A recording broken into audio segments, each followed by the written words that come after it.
Afin de résoudre les enquêtes les plus mystérieuses, nous avons fait appel à la crème de la crème des investigateurs de l'occulte. Ils sont les meilleurs, les mieux. Ils sont hyper connectés. À l'au-delà, tous leurs sens sont à leur plein potentiel. Ils ont purifié tous leurs chakras et ont ouvert le troisième œil. Personne ne leur arrive à la cheville et aucune énigme ne leur résiste. Freke sérieusement, hein? Freke, hein? Freke.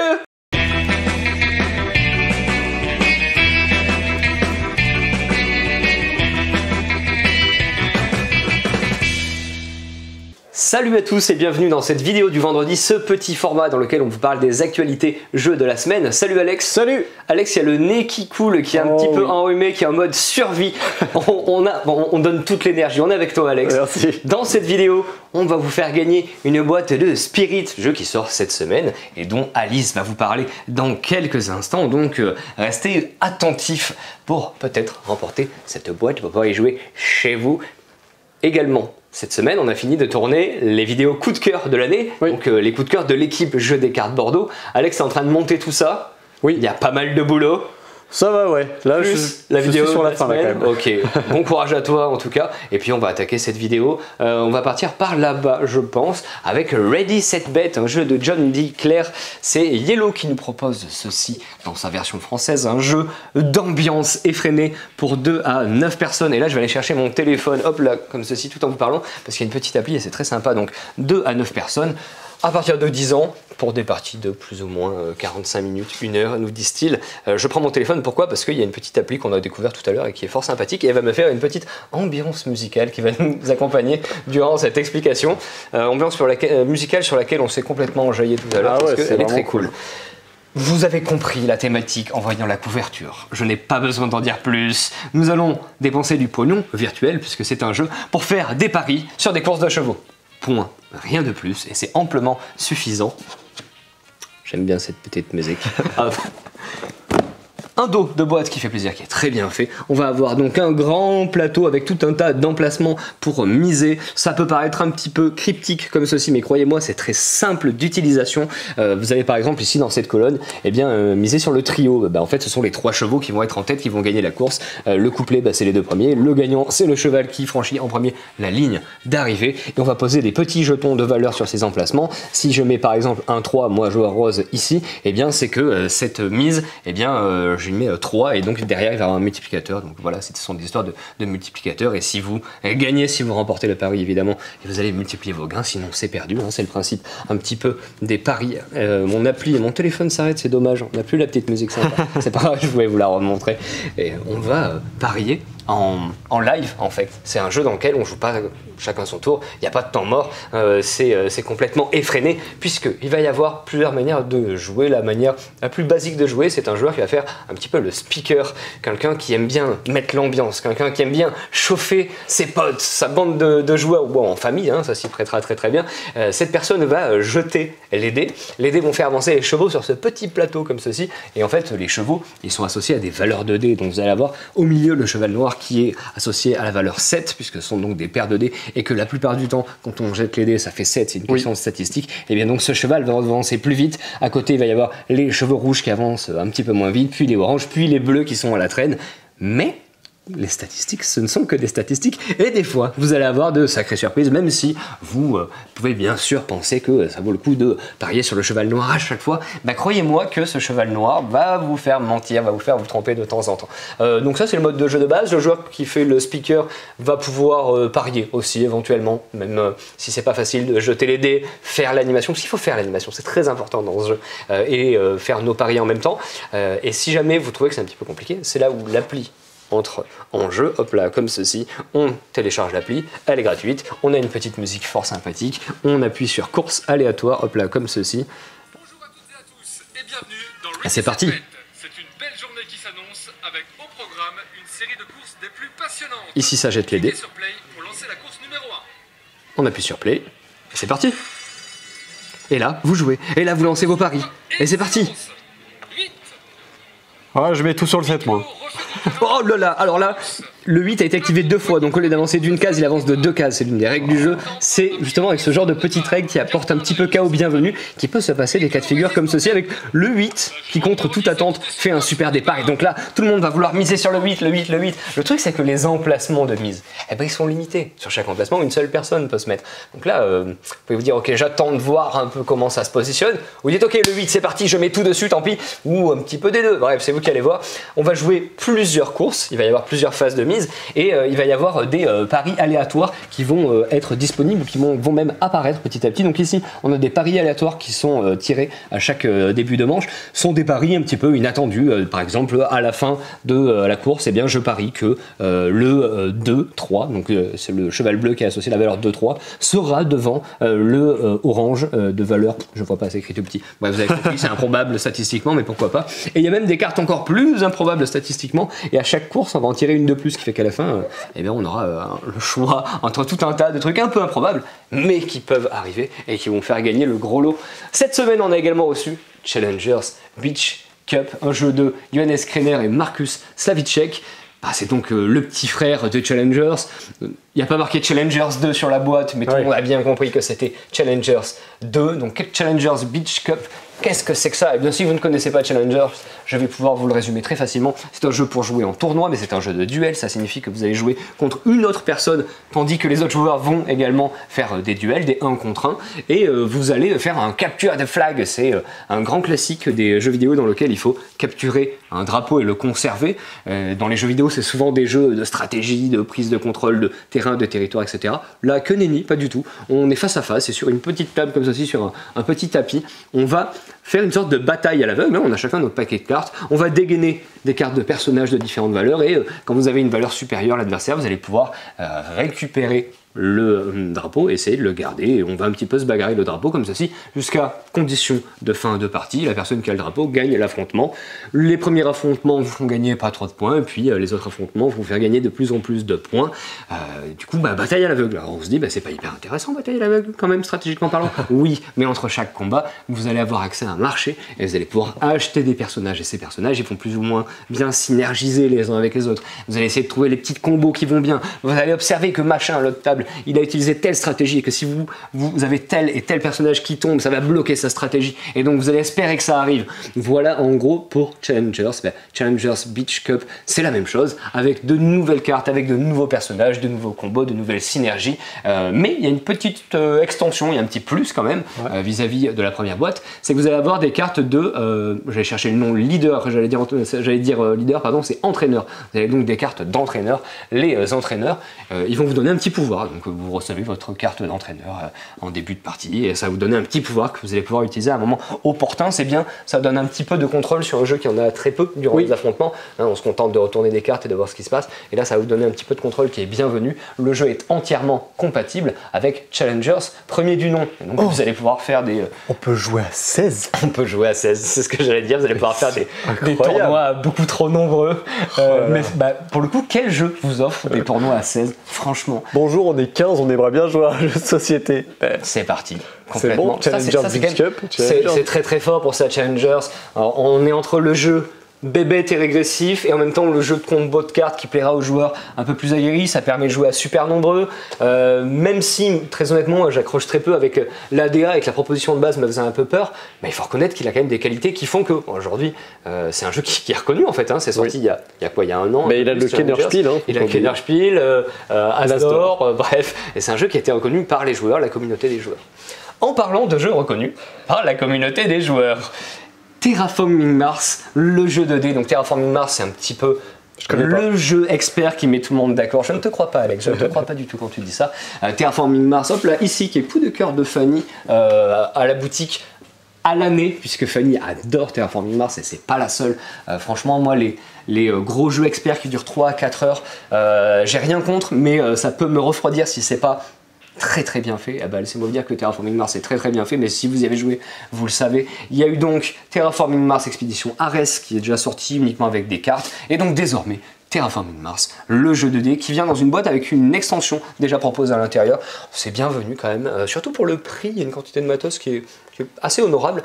Dans Terraforming Mars, nous jouons des super corporations envoyées sur Mars pour la rendre habitable, mais on va essayer de faire mieux que les autres, on va essayer de faire plus de points que les autres joueurs. Ici, on va faire ça avec des dés et toujours des cartes, et puis c'est quand même le cœur de Terraforming Mars. Je vais dire le cœur du jeu, ça fait le jeu.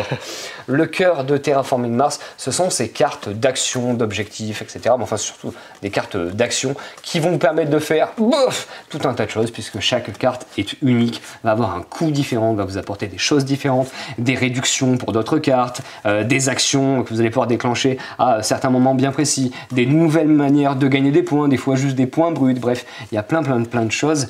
Ici, alors le jeu, je ne l'ai pas déballé en entier puisque c'est le jeu de Fanny, du coup. Vous voyez, il n'est même pas dépunché, j'ai pas osé le dépuncher, j'ai peur de faire des bêtises, j'ai peur de perdre des pièces, je laisserai Fanny le dépuncher, on va lui laisser ce plaisir. Mais ici, on peut voir qu'il y a un plateau plus petit, le matériel, bien qu'il soit foisonnant, n'est pas aussi foisonnant que dans Terraforming Mars classique, puisqu'en fait, Terraforming Mars, le jeu 2D, c'est une sorte de version famille accessible de Terraforming Mars. Vous avez joué à Terraforming Mars, vous avez adoré, vous avez toujours rêvé d'y jouer en famille ou avec vos potes. C'est compliqué parce que c'est quand même un gros morceau. Vous avez un petit peu cette frustration. Je pense que Terraforming Mars, le jeu 2D, ça peut justement répondre à cette attente-là. Et donc, on va jouer chacun notre tour, on va augmenter les paramètres de Mars. Il y a différents paramètres comme par exemple la température, les océans, l'atmosphère avec l'oxygène.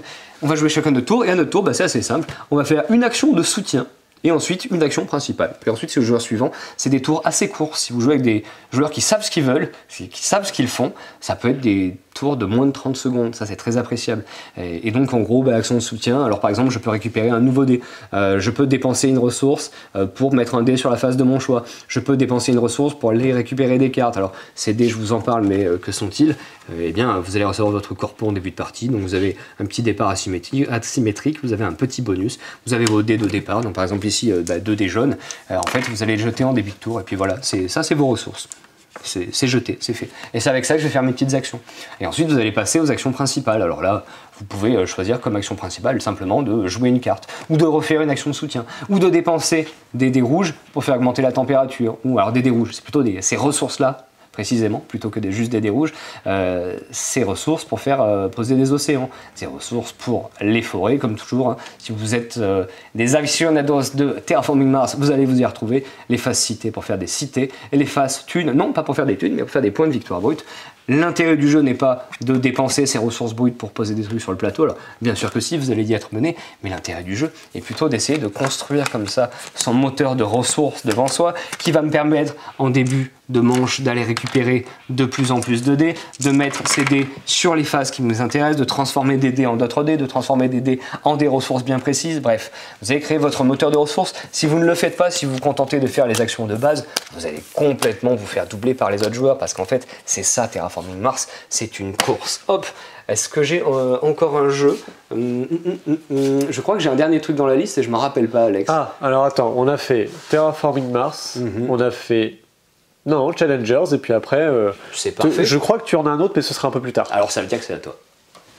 Bonjour, bonsoir, bonjour, bonne joueuse. Désolé si je parle un peu du nez ou si des fois j'ai des petits reniflements, comme ça va m'échapper. Je suis pourtant très heureux d'accueillir à la boutique ce superbe jeu. Je dis superbe jeu parce que moi c'est vraiment mon coup de cœur pour le coup 2023. C'est vraiment le jeu que j'attendais. Je suis très content de vous le proposer. C'est Kaori. C'est un jeu de Charlec qui nous a offert La Bête l'année dernière. Donc vraiment top. Cet auteur est incroyable. Illustré par Jérémy Fleury, qui fait toujours des très belles illustrations. Il a notamment fait les illustrations pour Peter Pan, de chez Matago, entre autres, hein, il fait plein d'autres choses. Ici, vous avez un jeu, et j'ai envie de dire une édition, parce que là, c'est la Débâcle Jeu qui a édité ça, et c'est juste magnifique. Les petits pions, les petits anglais, les petits possums, les petits kiwis, les petits kaoris, c'est magnifique. Le plateau est très joli aussi. On a des petits plateaux aussi pour les joueurs. C'est un jeu, allez, je te laisse regarder, mais j'en profite aussi pour préciser que c'est un jeu pour 2 à 4 joueurs, que là je vais essentiellement vous l'expliquer, on va dire pour 2-3 joueurs. À 4 joueurs, il y aura les Maoris en plus, mais je ne vais pas vous les expliquer trop en détail. Notamment, on a déjà fait un focus, il me semble, avec toi ou Alice d'ailleurs, je ne sais plus, il me semble que c'était Alice. Ah, attends. Ouais, on avait fait un focus en tout cas dessus. Toi, ouais. Donc, je ne vais pas trop rentrer dans le détail ici. Sachez que Kaori, souvent, on peut le comparer, en tout cas nous, la première fois qu'on l'avait vu, ça nous a fait beaucoup penser à Root. C'est vrai. Parce qu'il y a ce côté asymétrique, il y a ce côté où chacun va jouer des peuples, et comme vous pouvez le voir ici, le peuple le plus présent sur l'île ici de la Nouvelle-Zélande, c'est le kiwi. Donc un petit peu comme la marquise des chats dans Root, les kiwis sont partout. La marquise des chats dans Root, elle est partout. On va avoir un joueur qui va jouer notamment donc, les kiwis, qui sont sur chaque lieu où il y a des kaori, qui sont les arbres en fait, qui sont un conifère le plus représenté à partir du XVIIIe siècle jusqu'à de nos jours, un peu moins représenté aujourd'hui sur la Nouvelle-Zélande. Et donc vous avez le kaori, les kiwis, vous avez les possums qui vont être joués par des joueurs, les anglais qui vont aussi être joués par des joueurs, et les maoris qui là ne sont pas représentés mais qui peuvent être joués. Le but du jeu, un petit peu comme dans Root et comme dans beaucoup de jeux asymétriques, ça va être de faire des points. Et chaque faction fait des points différemment. Les kiwis, ils font un point par kiwi sur l'île. Donc ils vont essayer de pas partir. Mais des fois, c'est un peu... ils sont un peu dans l'obligation de quitter l'île. Vous allez avoir aussi les possums, qui eux font le même principe, ils font des points par possum sur l'île. Au début, ils ne sont pas nombreux, mais vous verrez que la stratégie des possums, c'est... comment dire, de se reproduire très très vite. Ils aiment beaucoup ça. Vous avez les Anglais qui en fait eux ont ramené, lorsqu'ils sont arrivés sur l'île, ils ont ramené des possums. Donc eux, ils vont essayer en fait de couper des kaori parce que c'est intéressant, hein, l'industrie toujours. Donc du coup, ils vont essayer de détruire, de bûcher, on va dire. Ce sont des vrais bûcherons. Ils vont bûcher les kaori pour faire des points. Et vous verrez que plus tard, ils prendront conscience que les possums sont en train d'envahir l'île et que c'est pas très bon pour les kiwis. Et donc ils vont prendre conscience que ce n'est pas bien et ils vont devoir ensuite chasser les possums. Donc les possums et les kaori font des points. Comment fonctionne un tour de jeu? C'est vraiment pas très compliqué. En plus, on a un super aide de jeu ici qui est un déroulé de tour, puis une fin de manche qui vous indique ce qui se passe à la fin d'une période, hein, ce qu'on appelle les manches. Ici, notamment, vous avez un compte-tour de manche. Donc, en fait, on va dérouler un certain nombre de tours. Dès qu'on n'a plus de cartes, on va mettre fin à la manche. Et la manche, c'est une période. Donc, on commence en 1800.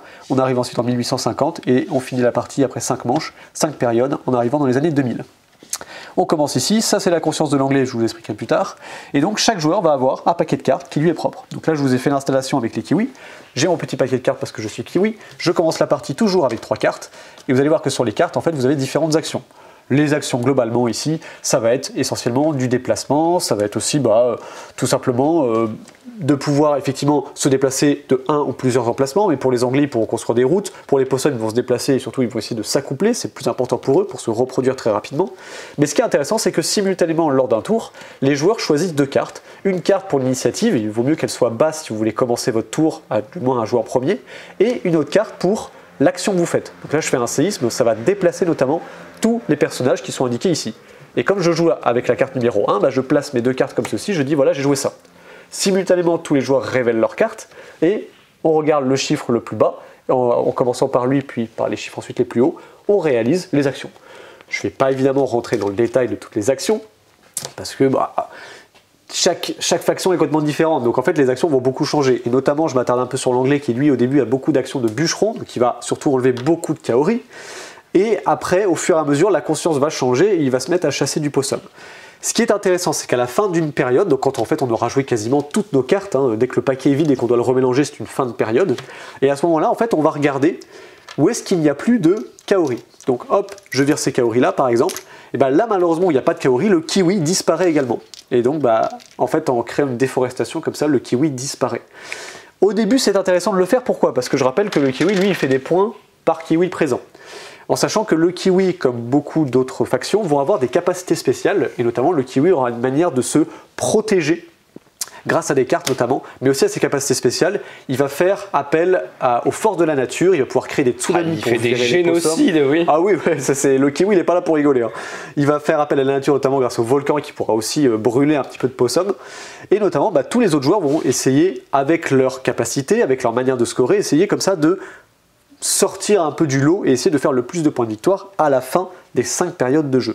C'est un jeu qui est super malin et pourtant très facile à prendre en main parce qu'en fait les icônes sur les cartes sont très simples à comprendre et en plus de ça les factions sont en général très faciles aussi à prendre en main. La manière de marquer des points change à chacun des personnages, mais elle est souvent pas très compliquée, c'est marquer sur le plateau un point pour le kiwi, un point pour les possums. Honnêtement les plus simples à jouer je pense que c'est les possums, parce qu'ils ont un plateau et des compétences qui font que ça se résume essentiellement à se développer, se déplacer et éviter de rester en masse, parce que quand la nature s'énerve, elle s'énerve beaucoup sur le contrôle des possums. Les Anglais vont essayer de bûcheronner pour faire notamment des routes, ça va créer de l'adjacence entre les différents territoires et donc du coup ils vont pouvoir mieux se déplacer.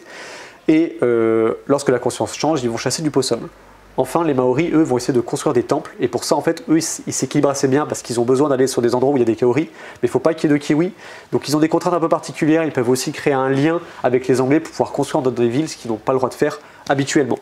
Voilà, j'espère que ça vous a donné un petit peu envie d'y jouer. Moi, kaori, à chaque fois que je le vois, j'ai tout de suite envie d'y jouer. J'avais fait déjà 2-3 parties, 2 parties notamment à Toulouse lors de l'alchimie du jeu. Exact. Et j'ai adoré mes parties, notamment j'ai joué 2 fois l'anglais. Et je voulais me rassurer en me disant, est-ce que c'est pas trop guidé en fait? Parce que l'auteur a l'habitude comme ça d'envoyer des thèmes très forts et du coup on se dit qu'on va trop être guidé par le jeu. Et en fait pas du tout. La première partie j'avais un peu zigouillé les kiwis et les possums commençaient à bien remonter, c'est les Maoris qui ont gagné. Et à la deuxième partie j'ai pas du tout fait attention aux kiwis, ils se sont mis dans un coin, ils se sont protégés. Et 20 points dans la face, on pouvait rien faire. Voilà, donc j'adore ce jeu. Qu'est-ce que c'est plaisant à jouer, tout Kaori. est propre. On peut dire que c'est un coup de cœur de la boutique, hein, franchement, très très franchement. Oui, il y aura très bientôt soit ta tête dessus, soit le petit coup de cœur des cartes, mais enfin on va faire quelque chose. C'est un super jeu, je suis très content de l'avoir en plus pour les fêtes de fin d'année. Vous êtes obligé d'avoir un Kaori chez vous parce que je trouve que c'est un jeu qui à la fois est initié et aussi un petit peu familial. Ça peut faire un super cadeau. C'est familial. Ça c'est du cadeau de Noël ça. On a notamment reçu ces petits trucs. Oui, voilà. Il y en a partout. J'ai craqué, j'en ai mis partout. De kiwi. Donc ça c'était pour Kaori. Autre thématique, pareil, toujours dans la destruction, parce qu'on adore ça pour les fêtes de fin d'année. Qu'est-ce qu'on aime détruire les trucs, c'est magnifique. Ici, donc on va pas brûler le sapin de Noël, pas tout de suite. En fait, on va avoir Empire's End, un jeu qui s'appelle Gloire et Déclin, effectivement, de John Dickler. Un jeu qui est proposé par les Lucky Duck en France. C'est un jeu pour, de mémoire, 2 à 4 joueurs, c'est ça, à partir de 12 ans, ils mettent, et des parties d'environ, allez, 30 minutes si vous jouez à 2, 1 heure, 1 heure et demie si vous jouez à 4. Ouais, ça dépasse pas l'heure et demie normalement. Oui, ça devrait pas. C'est un jeu dans lequel on va avoir un peu une représentation comme ça de patate chaude en fait. Vous allez avoir ce système, alors comme ça vend pas du rêve hein, effectivement, mais je vous le dis le côté patate chaude parce qu'en fait c'est un jeu où de toute façon votre empire il va décliner. Vous ne pouvez pas éviter le déclin, ça va forcément arriver. Là vous êtes arrivé vraiment au paroxysme de votre empire et vous dites bon, ça peut aller que mieux. Non, en fait, tout va descendre. Chaque joueur va avoir une petite réglette comme ceci qui va représenter des valeurs de 1 à 11 et en dessous duquel, en fait, on va avoir notre empire qui sera le même pour tous. C'est-à-dire que chacun va faire la même mise en place avec ces tuiles-là. Donc, on a des tuiles de ferme, de voies, de villages, on a notre cité, etc. Ça nous octroie différents bonus en dessous. Et ce qui est très bien fait, c'est qu'on a un petit plateau comme ceci qu'on va voir au centre de la table. Alors évidemment il est plus grand, je vais le déplier, là on n'a pas la place, mais voilà, je vais vous le mettre comme ça, tac, voilà. Ça c'est un plateau, donc notamment là ça va être justement un plateau pour 2 joueurs, il est recto verso, hein. L'autre côté c'est pour jouer à plus nombreux, donc 3-4 joueurs. Là je vous montre à 2 joueurs, ça change pas beaucoup de choses. L'idée c'est qu'on va avoir ce petit marqueur là qui va avancer à chaque manche. Et donc quand il arrive sur un emplacement précis, ça indique l'action qu'on doit faire. Cette action-là, en fait, c'est un déclin. Donc lorsqu'on tombe sur ce genre d'icône avec cette petite colonne détruite, on tire une carte de déclin. Et on a un déclin ici qui est une révolte en 11. Donc je prends mon petit marqueur de feu et je le mets en 11. Et je dis, voilà, là ça concerne ça. Et tous les joueurs font ça. Donc pour le coup, moi ma voix, elle risque de brûler parce qu'il y a une révolte qui se fait sur cette voie-là. Et je vois ici que ça me rapporte 14 points en fin de partie, donc tous les points qui sont ici, je vais essayer de les conserver. C'est une révolte ici. Et révolte! Exactement, comme par hasard, c'est la révolte. C'est les paysans, Guetno n'est pas content, et ils veulent de la bouffe. Donc du coup, au début de la partie, on a un paravent avec différentes ressources, on a des haches, on a des marteaux, on a de la bouffe justement. Et du coup, chaque joueur, en commençant par le premier joueur, va choisir s'il souhaite prendre le déclin, dire ok, je prends la révolte, c'est pas grave, je me la prends.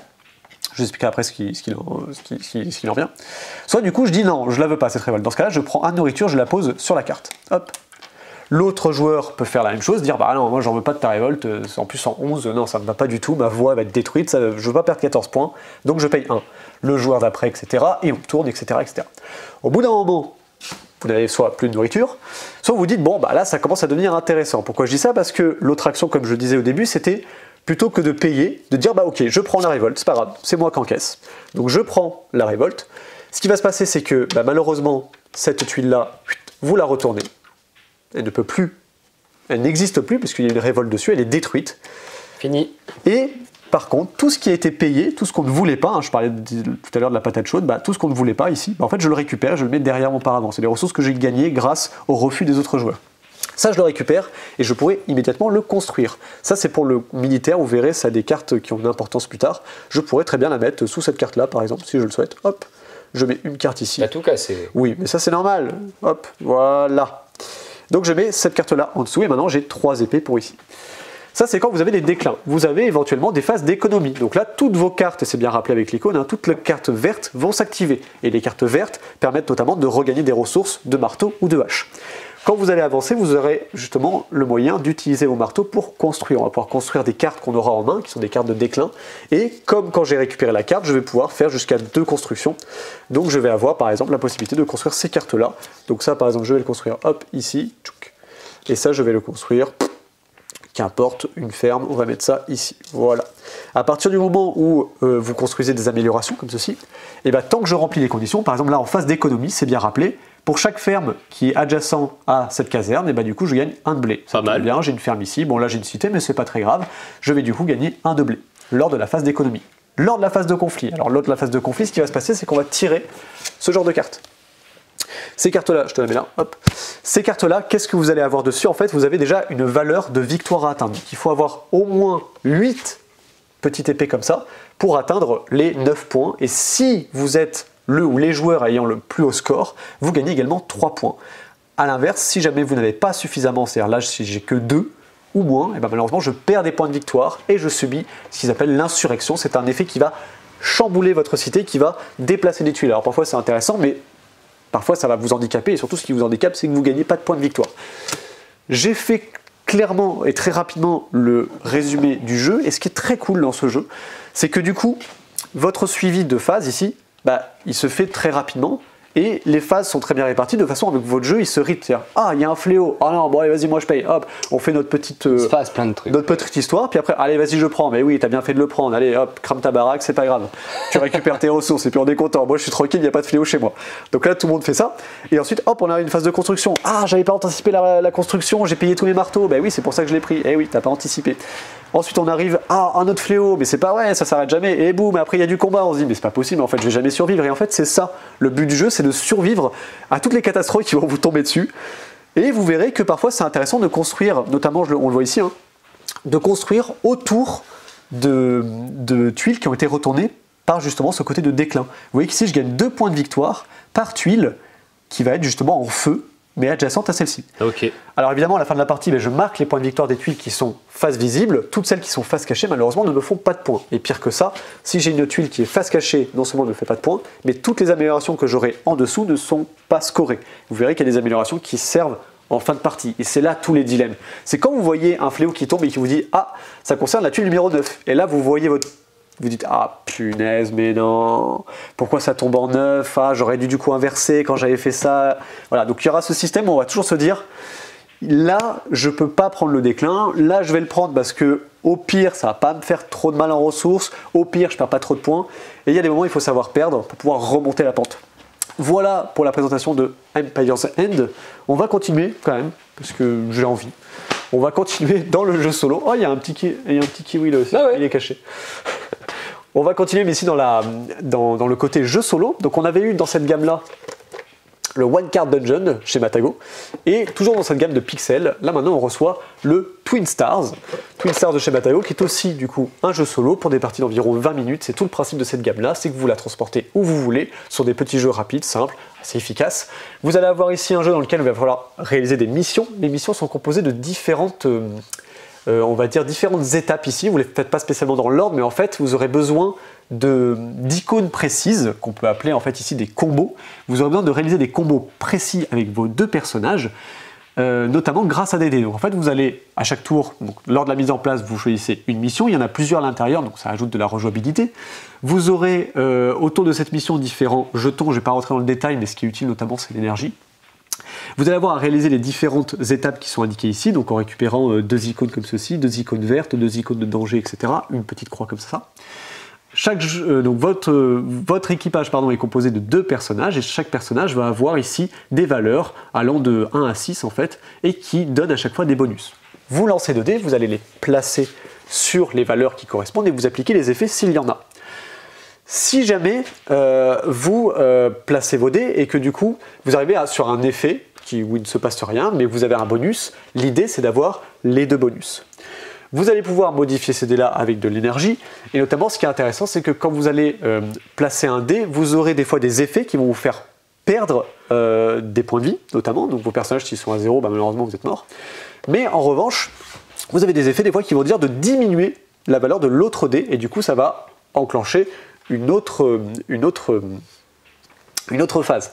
L'autre possibilité, c'est justement de modifier un petit peu ces dés-là, mais en contrepartie, bah, du coup, vous n'aurez pas toujours ce que vous voulez, parce qu'en fait, quand vous allez relancer les dés, vous ne saurez jamais vraiment ce que vous aurez, mais vos valeurs de dés peuvent se diminuer, vous aurez comme ça un petit peu de contrôle là-dessus. Notamment, comme je disais, les énergies peuvent servir à relancer vos dés. C'est un jeu qui n'est pas très complexe, mais le système d'anticipation des valeurs de dés qui vont diminuer vont vous permettre d'atteindre les conditions par rapport aux icônes sur les missions. Et comme il y a plusieurs missions, bah à chaque fois on va choisir la mission qui nous paraît le plus adaptée en fonction de l'expérience ludique qu'on souhaite. Je passe la main à Alice.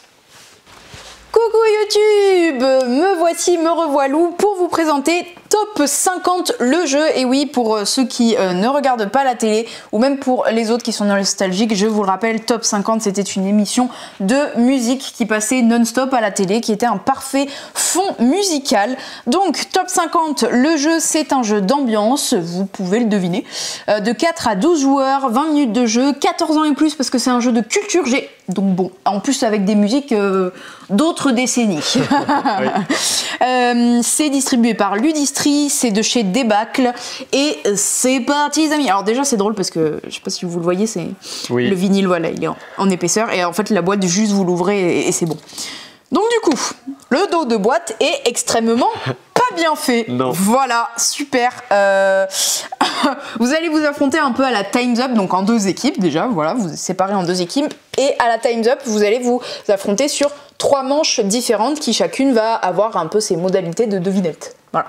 Déjà, en début de partie, vous allez choisir avec quelle décennie de musique vous voulez jouer.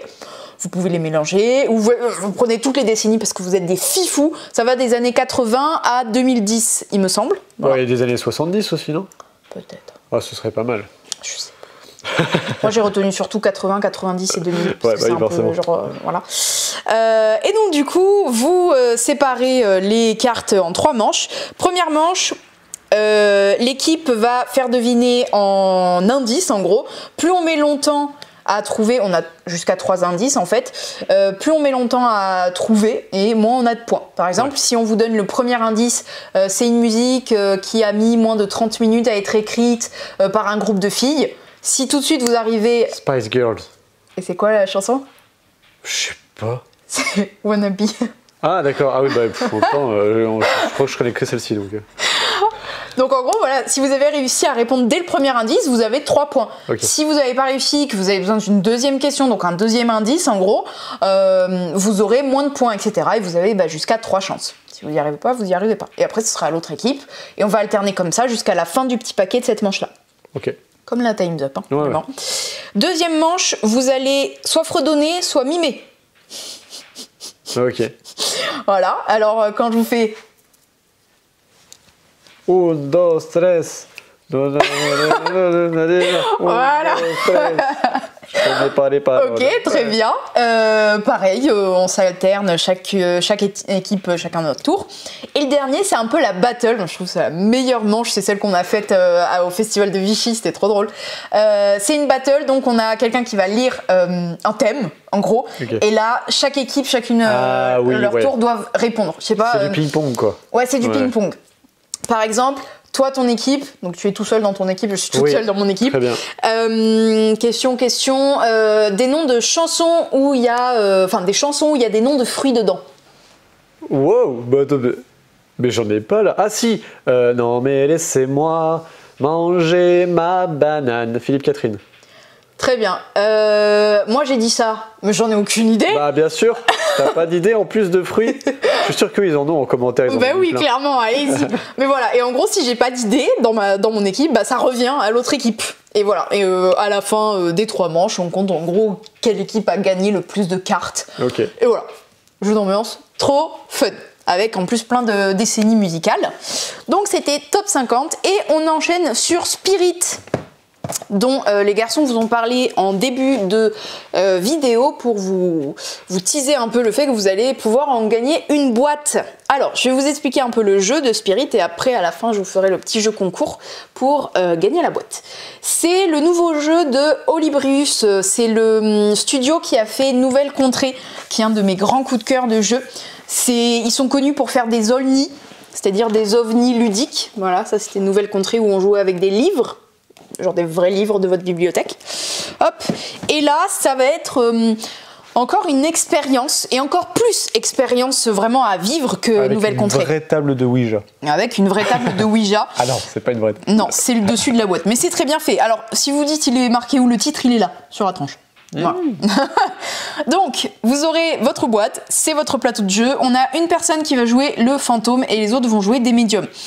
Le fantôme va avoir en gros une chose qu'il voulait terminer dans sa vie, voilà, qui va un peu le hanter et il va essayer de le faire deviner au médium.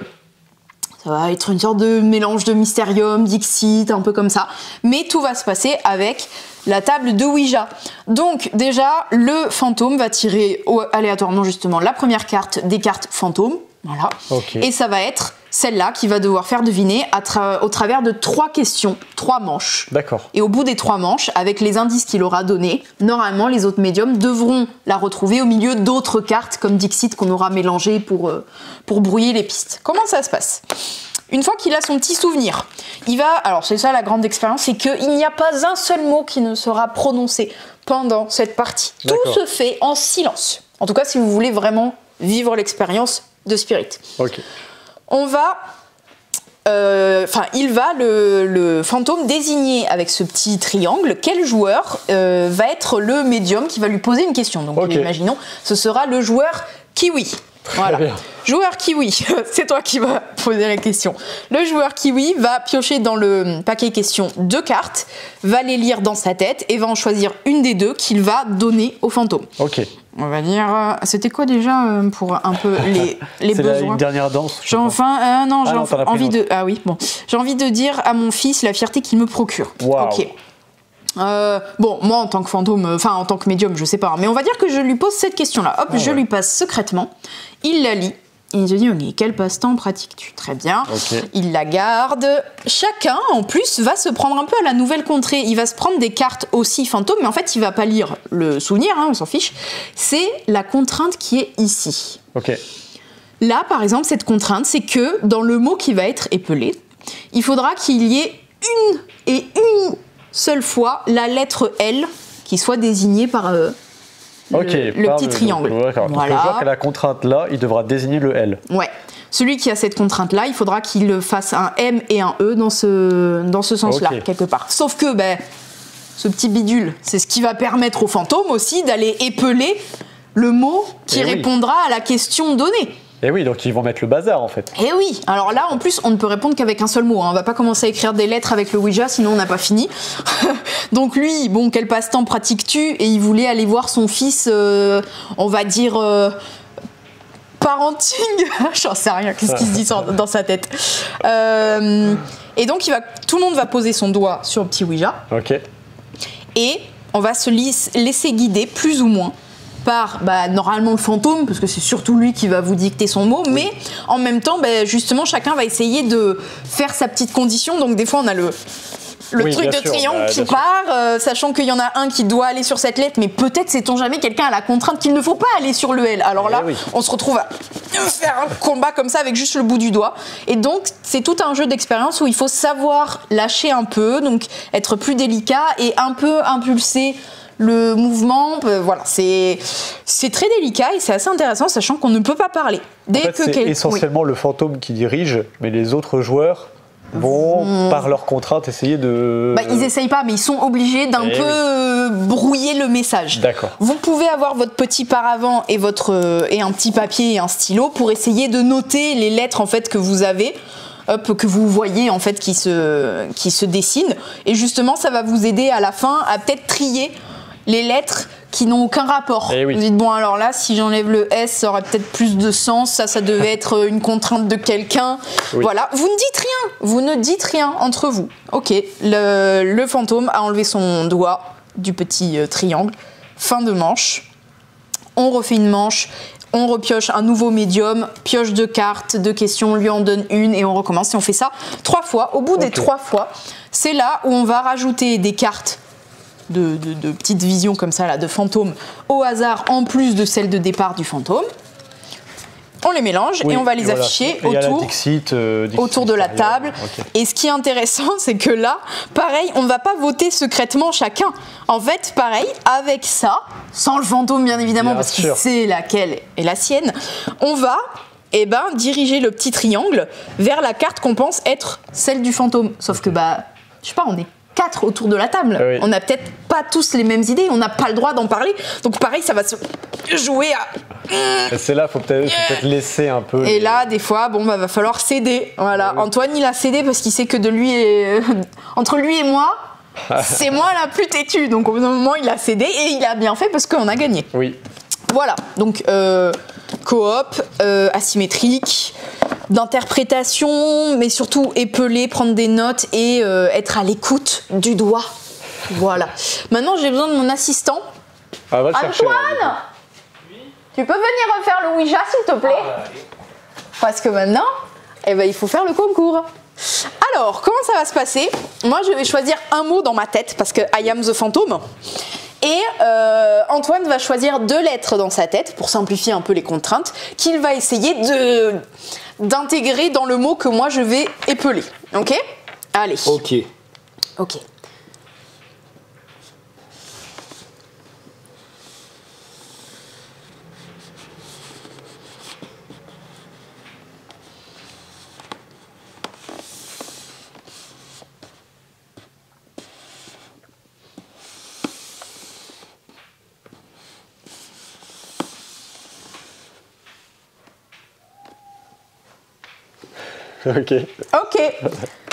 Eh bien, du coup, dans les commentaires, écrivez ce que vous pensez être mon mot en tant que fantôme, en essayant de faire abstraction des lettres bizarres qu'il a mis au milieu. Voilà.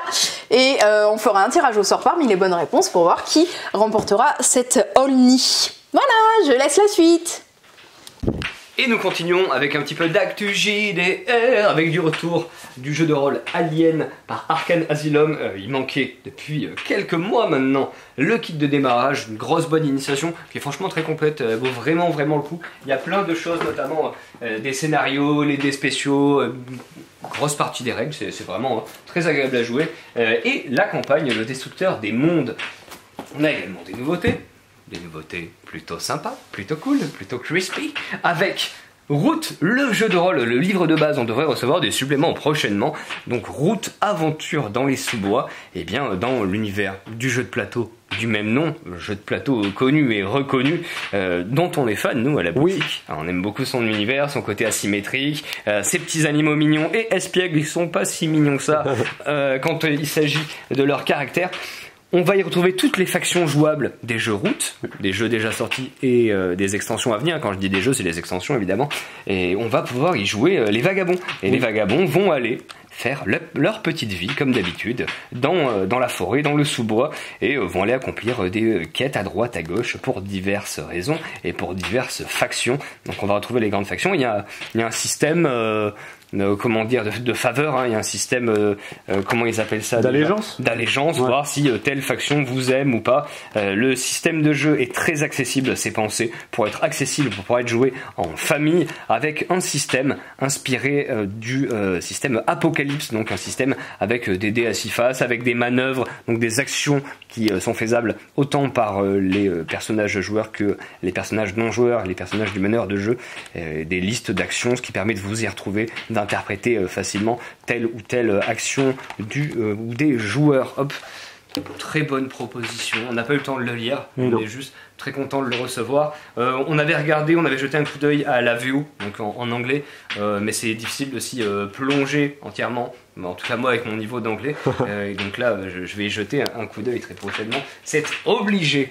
Et un supplément pour les chroniques de l'étrange Hong Kong, un jeu de Romain D'Huissier et Cédric Lamère dans l'univers des romans, la trilogie Les Chroniques de l'étrange, que je vous recommande chaudement, que j'ai commencé à lire il y a un an. parce que j'ai vu qu'il y avait le jeu de rôle qui allait bientôt sortir. Entre temps, le jeu de rôle est sorti et j'ai lu la trilogie. C'est très très agréable. On y joue des Fachi, ce sont des chasseurs de démons à Hong Kong, dans le Hong Kong moderne.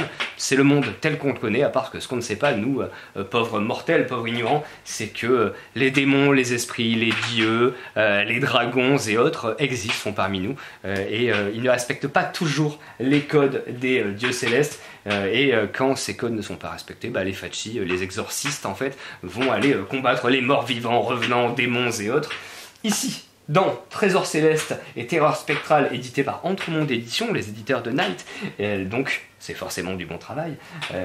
Le livre de base, je l'ai lu à la maison, c'est franchement très bien fait. On va retrouver un bestiaire, on va retrouver tout un tas de créatures des ténèbres et autres, des dieux gouailles, c'est les démons, en fait, comprenez, démons. On va pouvoir y jouer une campagne, et on va pouvoir y trouver également des objets célestes, des objets sacrés et autres. Les objets étant très très importants dans l'univers de Chroniques de l'étrange Hong Kong. Et on passe à la suite de cette vidéo. Hey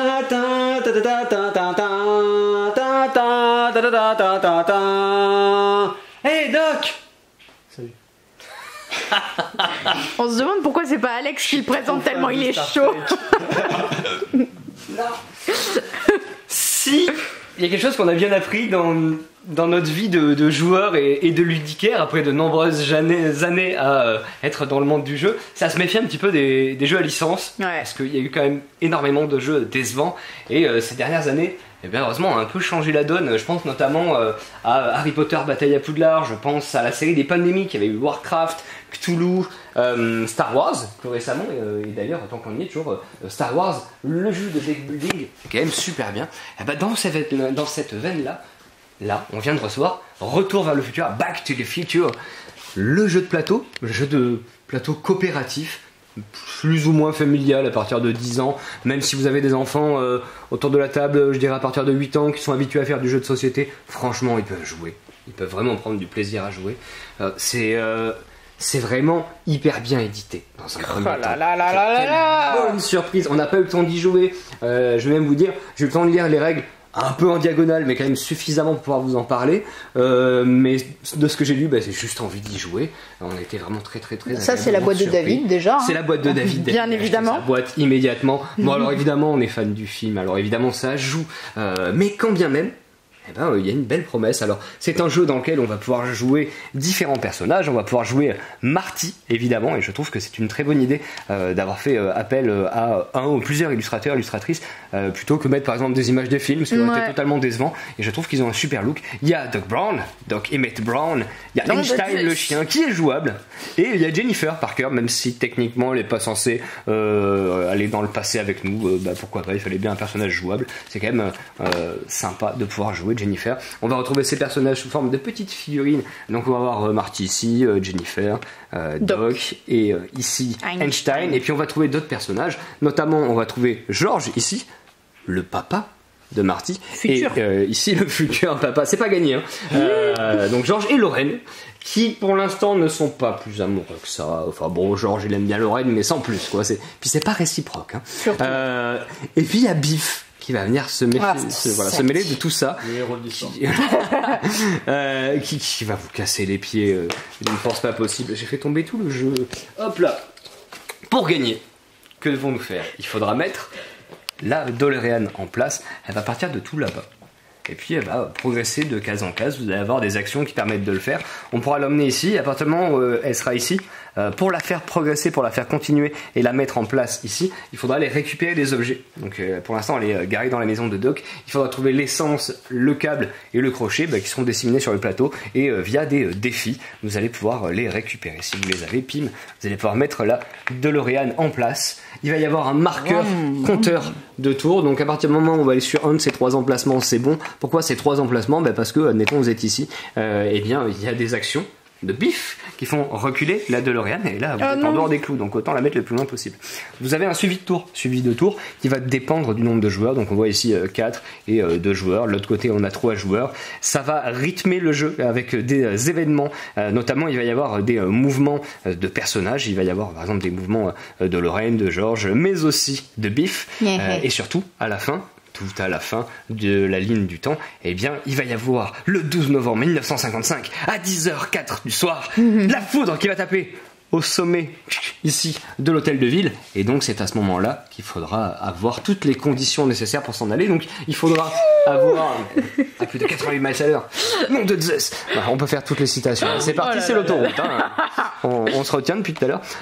Il faudra donc avoir la DeLorean en place, mais surtout, il faudra faire en sorte que Lorraine et George soient tombés amoureux. Pour ça, on va essayer de les emmener le plus souvent au Loose Café. Et donc ici, il va y avoir un petit marqueur qu'on n'a pas mis, mais enfin, vous l'imaginez très bien sur cette petite piste d'amour comme ceci. C'est l'amouromètre, ça s'appelle. Il faudra que ça soit dans la zone avec les petits cœurs. Il y a des actions dans le jeu qui vont faire que la photo de famille de Marty va s'effacer comme petit à petit. Alors si elle est pas complètement effacée, c'est pas un souci, vous pouvez partir même s'il reste plus qu'un demi-personnage, reste que les jambes du grand frère. En contrepartie, si elle est entièrement effacée, c'est une condition de défaite. Donc vous voyez un matériel qui est très très sympa, les actions, donc on va jouer chacun notre tour, on va réaliser tout un tas de défis, notamment il va y avoir des problèmes via le petit suivi du temps comme ceci. Je fais tout tomber, c'est une catastrophe. Le suivi du tour, il va faire apparaître des problèmes, et donc oui, c'est Biff et sa bande, hein, invariablement. Pim, le gang jette des œufs sur la maison de George, donc on va le mettre dans la maison de George comme ceci, et ça nous dit effet, déplacer George vers sa maison. George ne peut pas être accompagné ou déplacé, hop là, par une carte mouvement, et en récompense, si on arrive à surpasser ce défi, on va tirer une carte P. Une carte P, c'est une carte de pouvoir, donc en gros vous avez des défis à réaliser à base de lancer de dés. Il y a un côté un peu Yam, hein, avec des relances en fait. Vous réalisez les défis, ça vous permet de progresser dans l'histoire, et surtout ça va vous donner des bonus pour réaliser les autres défis qui vont s'amonceler comme ça, puis la situation va devenir de plus en plus catastrophique, et il faudra faire en sorte qu'on arrive à se dépatouiller de tout ça. Un côté un peu Yam, puisque donc on va avoir des faces, donc il y a des faces Joker, il y a des faces qui vont nous donner des symboles bien précis pour réaliser telle ou telle action, et il va y avoir des têtes de Biff, et en fait les têtes de Biff, ça bloque le dé, parce que Biff, il est sacrément casse-pied. C'est vraiment une très bonne surprise, je le dis à nouveau, et ils sont vraiment allés dans le détail, donc on voit le petit hôtel de ville en 3D, en carton, ça fait toujours plaisir, qui fait tour à dé, accessoirement. Voilà, bon, ça vaut ce que ça vaut. Ça vaut ce que ça vaut. Moi personnellement, je les jetterai sur la table, mais enfin la proposition est là, et c'est quand même un plaisir de l'avoir sur la table. Et le livret de règles, c'est cette espèce de petit magazine pulp à $10 que trouve Marty à un moment dans le film. Et c'est très bien expliqué. C'est très bien expliqué. Alors je l'ai lu en diagonale. Quand je dis ça, je l'ai lu, mais je l'ai lu en speed il y a 2 jours. Mais vraiment, c'est bien fait avec une petite FAQ à la fin. On n'y a pas encore joué, mais pour l'instant, ça donne très très envie. Coucou. On est dans le rayon enfant et on a reçu le clan des souris, les secrets de la forêt d'Andelay. C'est un jeu de Marie Desbons, c'est la Déblaque jeu. Alors ça va être aussi Christophe Laura, pardon, qui sont dessus, j'avais pas vu. Hein. Donc Christophe Laura et Marie Desbons qui sont tous les deux dessus, édité par la Déblaque jeu. Ici, on a un jeu du coup coopératif. C'est un jeu pour enfants, et j'ai pas vu l'âge dessus. Je dois le trouver, hein, parce que normalement c'était à partir de 5 ans, mais je ne le vois plus. Voilà, c'est là. 4 ans même, donc à partir de 4 ans pour 2 à 5 joueurs et 20 minutes de partie. C'est un jeu dans lequel on va devoir essayer de récupérer les dents de lait. Et les dents de lait, en fait, il y en a plusieurs tailles, il y a des grandes, des moyennes et des petites, il y en a 3 de chaque. Donc on va essayer de récupérer toutes ces dents de lait avant la fin de la nuit, parce que durant la nuit, nous on va essayer de collecter les dents de lait. Comment on va le faire? En fait, à chaque tour, on va avoir un premier joueur et simultanément, tous les joueurs vont consulter une carte. Donc au début, alors c'est une tuile, au début c'est 9 tuiles. Hein. Là ils ont mis déjà la variante un peu expert, mais je vous explique le jeu de base. Il y a 9 tuiles au centre de la table. Chacune des tuiles va représenter jusqu'à 3 animaux. Donc il y a toujours 3 animaux, un petit, un moyen et un grand. Et donc simultanément, chacun regarde secrètement une tuile, un peu comme un Nori, puis la remet face cachée. On révèle ensuite un contrat. Le contrat, ça va toujours représenter un animal en particulier. C'est là où vous devez vous rappeler, en tant que premier joueur, une tuile qui aurait potentiellement cet animal-là sur une tuile que vous aurez regardée sur ce tour-là ou sur un tour ultérieur. Vous allez du coup essayer de trouver une tuile. Si vous en connaissez une, vous la révélez. Et en fonction de l'animal qui sera révélé. Par exemple, je révèle cette tuile-là en tant que premier joueur. Cet animal-là est bien présent dans le contrat, donc j'ai bien trouvé l'animal, et en plus cet animal est grand. Donc la grande dent de lait, je la mets dans la petite boîte à dents. Parce que j'ai récupéré une grande dent. Elle est trop bien la boîte à dents. Exactement. Si en revanche j'avais révélé une tuile où il n'y avait pas l'animal demandé, dans ce cas-là c'était un jeton de nuit qui partait, et si jamais il n'y a plus de jeton de nuit et qu'il y a encore des dents, on a perdu la partie. Aïe. Le truc c'est que comme c'est coopératif, si jamais je n'ai aucune idée de où se peut trouver un lapin ou un autre animal en fonction de ce qui est demandé par le jeu, l'un des joueurs autour de la table va avoir un petit pion. Chaque joueur a un pion de sa couleur devant lui, et en fait je peux indiquer au joueur que moi je l'ai vu, mais dans une ligne ou dans une colonne. Donc je prends mon jeton et je le mets en face d'une ligne et je dis ici, là, dans cette ligne-là, il y a un lapin. Et là, il peut prendre le risque ou dire je sais pas si je vais le tenter, bon, je tente quand même celui-là, mais du coup on risque de perdre quand même des lunes, ce qui n'est pas très avantageux. On va continuer la partie comme ça jusqu'à remplir la condition de victoire qui sont les dents de lait. Ce qui est très cool, c'est que le jeu vient avec des modules. Vous allez passer tout de suite à un niveau supérieur comme ici avec plus de tuiles, donc là vous passez sur 16 tuiles si je dis pas de bêtises, 4 par 4, et là du coup il y aura différents éléments supplémentaires, des monstres qui vont vous ralentir, des alliés qui vont vous aider notamment ici à retarder la nuit, la fée chouette. Pour vaincre les monstres, il y aura des objets dont vous aurez besoin pour justement essayer de gagner, en fait de lutter contre les contraintes qui vous imposent. Donc c'est un jeu vraiment une très belle proposition, parce que des jeux déjà à partir de 4 ans, aussi bien édités, on n'en a pas beaucoup, avec cette thématique de la dent de lait, c'est chouette. Et j'aime bien cette thématique aussi où du moins cette mécanique où, comme c'est coopératif, tout le monde joue en même temps. C'est-à-dire que pendant le tour d'Alice, quand elle sera premier joueur, certes, elle va aller révéler une tuile, mais moi, j'aurais consulté durant son tour une tuile que je pourrais essayer de me rappeler en me disant, ok, là, je sais qu'un animal, il n'est pas demandé actuellement, mais plus tard, s'il est demandé, je pourrais tenter de le récupérer. Voilà pour le clan des souris. On continue avec une autre nouveauté. Hop, un kiwi. Ils sont partout, hein. Oui. Dans la vraie vie, non, mais... Non, pas dans la vraie vie. Là, c'est ma première aventure, Patty et l'épreuve des dieux, que je ne connais pas. Je sais pas si c'est un film d'animation qui est assez récent.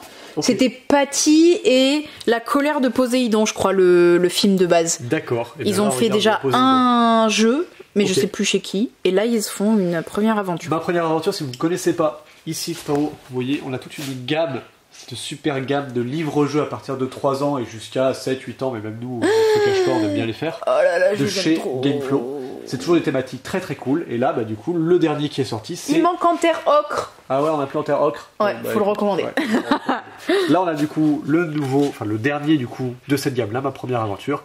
L'histoire dont tu es le tout petit héros, Patty, et l'épreuve des dieux. Alors, je vais voir comment c'est à l'intérieur, parce qu'effectivement, ok. C'est une pièce de théâtre, hein. D'accord, ok. Pourquoi ? Je crois que c'était un film, mais finalement, là, ils l'ont mis en pièce de théâtre. Oui, là, ils l'ont mis en pièce de théâtre, mais parce que c'est pas la même chose. Le film, c'est la colère de Poséidon, là, c'est l'épreuve des dieux. Et en gros, on doit récupérer la toison d'or. Toison d'or. Et voilà. Et après, vous faites vos choix, hein. Attends, voilà, comme ça, il n'y a pas de reflet. Merci. Ok, et dont le principe, on le rappelle, hein, c'est de choisir à chaque fois un des volets, et en fait, en tournant le volet, hop, il se passe des choses. On tourne de nombre de pages indiquées. Exactement, hein. Et là, je tourne une page, et si j'avais choisi ce personnage-là, du coup, j'aurais fait ce qui est indiqué, sinon j'en aurais tourné 2, etc. C'est ça qui est génial, c'est extrêmement rejouable, avec en plus à chaque fois des personnages différents à choisir qui vous feront accéder à différents chemins. Exactement. C'est bon ? Ouais. Et on se retrouve derrière ce comptoir avec quelques petits trucs. Ça, c'est une réédition. Oui, c'est une réédition et une sorte de version augmentée, donc de Dans les cordes. Cette version-là s'appelle Dans les cordes, la revanche, un jeu de Léo Blandin illustré par Michael Ravin. Donc on retrouve les illustrations de l'original. C'est Chèvre Édition, finalement c'est la maison d'édition de Léo Blandin. Alors c'est Chèvre Moon, ok, donc duo d'éditeurs. Et donc Léo Blandin qui fait ses propres jeux, qui les édite. Il sort pas énormément de jeux, mais à chaque fois c'est très quali. Et moi, Dans les cordes, quand il était sorti fin 2018, début 2019, je sais plus trop, j'y avais joué une après-midi chez un pote, et ça avait été une sacrée surprise, un jeu avec une thématique boxe, un jeu de duel. On se demande pourquoi est-ce qu'on n'a pas vu ça plus tôt finalement, où il va y avoir un peu une gestion de votre main, une gestion de votre endurance, et vous allez essayer de deviner les cartes, donc les coups que va jouer votre adversaire, parce qu'il n'y en a pas énormément, donc on les connaît assez rapidement, puis quand on sait qu'il y a telle ou telle carte qui a été jouée, on peut un peu plus anticiper, et ça marche super bien avec la thématique boxe, donc très heureux de retrouver Dans les cordes. Avec un nouveau format de boîte que je trouve plus joli. joli que l'ancien. Oui, plus facile à mercher, n'est-ce pas? Plus facile à mettre en rayon, oui, merci. Alors, on a deux petites extensions ici. On a une extension pour Smile Life, ce jeu un peu de destin, Sims, tout ça interactif. Vous allez simuler votre vie, mais aussi pourrir celle des autres. Là, c'est la 4e, je crois, extension, fantastique. Vous allez y ajouter en fait une sorte d'asymétrie où vous aurez une sorte de rôle au début de la partie. Je sais pas, sorcier, vampire, la Munchkin quoi en fait. Ouais, un peu ça. Et en plus, vous aurez du coup des cartes un peu magiques qui vont vous faciliter la vie, mais vous pouvez bien évidemment lancer des sorts pas cool chez vos voisins. C'est toujours le principe de Smile Life de toute façon. Voilà, on a une extension, une énième, je pense qu'on est au moins à la 5e. Oui, c'est ça, me semble-t-il, oui. De Unstable Unicorn, ce petit jeu de collection de cartes tout mignon et loufoque où vous collectionnez donc des licornes. Ici, d'autres boîtes, voilà, petit aperçu de ce que vous avez dedans, des nouvelles licornes, des nouvelles cartes avec des effets qui ont un petit thème Noël, voilà, hein, ils avaient sorti le truc cauchemar pour Halloween. Bon, c'est maintenant Halloween et ils sortent Noël un peu tôt, mais voilà, ils sont à peu près dans la timeline. Oui, ils sont dans de drôles de temporalités, mais enfin bref, ça fonctionne. Ici, on a petite nouveauté Piazza, vous reconnaissez peut-être le format, c'est dans la même gamme que Punto et Gold. C'est jamais les mêmes mécaniques, hein, mais voilà, celle-là, ça va être plutôt une sorte de placement de vos cartes de couleur sur un même espace et vous allez essayer de prendre l'ascendant sur cette piazza qui est une place. Donc voilà, presque conquête de territoire et de pose de tuiles. Ouais, il y a un côté Carcassonne qui rencontre le jeu de Go un petit peu. Ça, pour les Secret Santa, pensez-y. Ouais, clair. Le dernier Exit, la disparition de Sherlock Holmes. Tu veux que je te le mette comme ça? Ouais, c'est pas mal, ouais. Et voilà. Là, Sherlock a été accusé d'avoir tué quelqu'un. Voilà, c'est bizarre, hein, des fois, il se passe des choses comme ça. Et il a disparu, parce que bon, il fait mauvais d'être un assassin en ce moment. Et donc, nous, on va assister Watson pour trouver des preuves pour l'innocenter et qu'il puisse revenir à sa vie parfaitement anodine. Et aussi essayer de prouver que forcément, c'est Moriarty qui a foutu le souk, parce que c'est toujours lui. C'est niveau confirmé de ce Exit, Escape Game sans application, contrairement à Unlock. Ah oui, on n'a pas de Pokémon. Ah oui, alors si vous regardez la vidéo pour savoir si on a reçu les Pokémon, on est vraiment navré. Ça devrait arriver. On espère que ça arrive dans la journée de là où vous regardez la vidéo. Tant qu'on parle de ça, il devait y avoir beaucoup plus de jeux dans cette vidéo. Oui. On attend un certain nombre de fournisseurs. Ouais. Notamment, il devait y avoir le jeu Landfust. Il devait y avoir Zango. Il devait y avoir Yuan. Les chats de Schrödinger. Bref, on n'a pas eu Gigamic, quoi. Dommage, des souvenirs plein le ciel. Quel jeu cool, des souvenirs plein le ciel. Il manque Asmodée aussi. On n'a pas eu Asmodée, ce qui est quand même un fait rarissime. D'habitude, sur livré en temps et en heure. Alors, c'est peut-être parce qu'on attend la grosse commande de Noël. Oui, aussi. Voilà, c'est peut-être pour ça. Moi, je pense surtout c'est parce qu'il pleut et les livreurs sont vraiment. C'est fort probable. Non, c'est pas possible. Donc, la semaine prochaine devrait être une grosse semaine. Et on vous parlera des jeux un peu en retard. Hein, comme là, on a eu Terraforming Mars 3 semaines après tout le monde parce que intra-fin. Bref. Ouais. Et en plus, je vous abandonnerai encore une fois la semaine prochaine. Vous voyez, je suis là en pointillé, donc vous allez vous débrouiller sans moi. Et bien, on va très bien s'en sortir. Mais oui, ils sont très forts. En attendant, on vous dit à bientôt chez Jeux des cartes Bordeaux.